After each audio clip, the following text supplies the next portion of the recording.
साथियों नमस्कार। भाजपा की एक सांसद हैं कंगना रनौत, उन्होंने रिसेंटली एक बयान दिया है कि किसानों पर के ऊपर जो 3 कृषि कानून लाए गए थे उनको वापस आना चाहिए और किसानों को भी इसकी मांग करना चाहिए। साथियों आपको याद होगा 20 नवंबर 2020 को देश का 378 दिन चलने वाला सबसे बड़ा आंदोलन इस देश में हुआ। किसने किया? किसानों ने। किसान इतना बड़ा आंदोलन करने के लिए क्यों मजबूर हुए?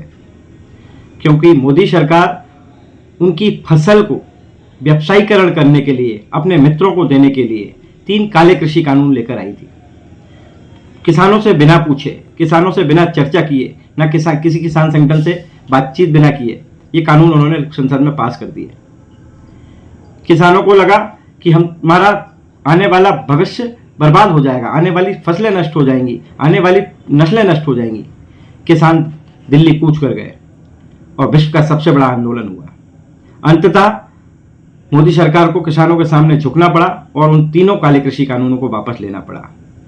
लेकिन उन किसानों ने 378 दिन जो आंदोलन किया उसमें उनके ऊपर क्या बीती।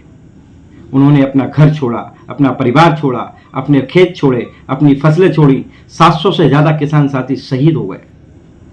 मोदी सरकार ने दिल्ली की सीमा पर किसानों के लिए कांटे गड़ाए, कीले गड़ाई, उन पर वाटर कैनन का उपयोग किया गया, उनको तरह तरह की यातनाएं दी गई, लेकिन किसान डटे रहे और आखिरकार वो 3 काले कृषि कानून वापस हुए।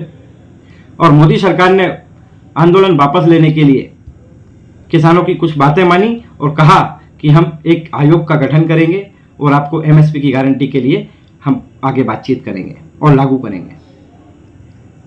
आज 3 से 4 साल हो गए, मोदी सरकार का वो आयोग कहाँ है, उस पर क्या प्रोग्रेस हुई कुछ नहीं पता। लेकिन अपने ही सांसदों के माध्यम से वो इस बात को फिर से दोहरा रहे हैं और कोट कर रहे हैं कि वो 3 कृषि कानून वापस आना चाहिए। किसानों के जो लॉज हैं वो मुझे लगता है जो रिपील हो गए हैं वो फिर से लगने चाहिए।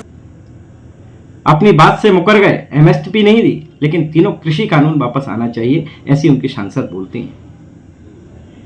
ऐसा क्या जरूरत पड़ गई उनको ऐसा बयान देने की? इसके मायने आप समझिए। मोदी सरकार, आपने देखा होगा कई मुद्दों पर इनके सांसद, इनके नेता कुछ ऐसे बयान देते हैं जिससे कि देश में माहौल बने और ये टेस्ट करते हैं, ये जनता को दिग्भ्रमित करते हैं और जो इनको लागू करना है उसको लागू करने की प्रोसेस चालू कर देते हैं। इस देश का अन्नदाता आज बहुत कर्ज में है, बहुत परेशान है। हर व्यापारी अपने प्रोडक्ट का खुद दाम लगाता है, एमआरपी पर, मैक्सिमम रिटेल प्राइस पर उसको बेचता है। लेकिन किसान एक ऐसी कौम है देश की जो देश को तो चला ही रही है, देश की अर्थव्यवस्था की रीढ़ की हड्डी है, लेकिन उसके प्रोडक्ट का दाम वो खुद नहीं लगाता, व्यापारी लगाते हैं, दूसरे लगाते हैं। लेकिन फिर भी किसान खुश है।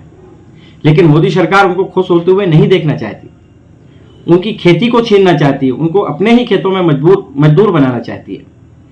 साथियों, मेरा आप सबसे निवेदन है कि आज अगर आप नहीं जागे, आज आपने आवाज नहीं उठाई, तो आने वाली फसलें भी नहीं बचेंगी, आने वाली नस्लें भी नहीं बचेंगी और देश की अर्थव्यवस्था गर्त में चली जाएगी।